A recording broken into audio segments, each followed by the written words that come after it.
We are harvesting some calendula today for the calendula oil that we are going to be making. I already have some dried out in the house, so we are going to go through the step-by-step process on how to harvest and make your own calendula oil.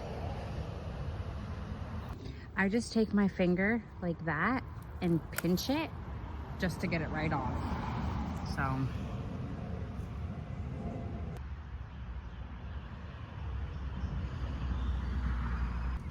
So I have a bunch of calendula flowers that I just harvested from the garden, and we are gonna go in and dry these.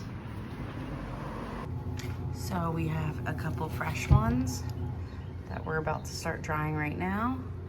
And those, right now it's just a little blue jar to protect it from any light, but we're going to take those little flower buds and drop them in. So I'm just going to take each little flower head like this and drop it on in.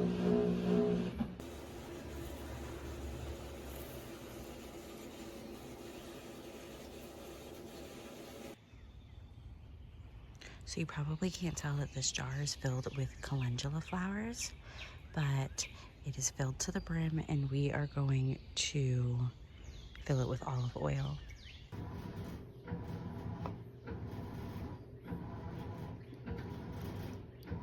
And I just let it soak down in there a couple times until we really get it to the top.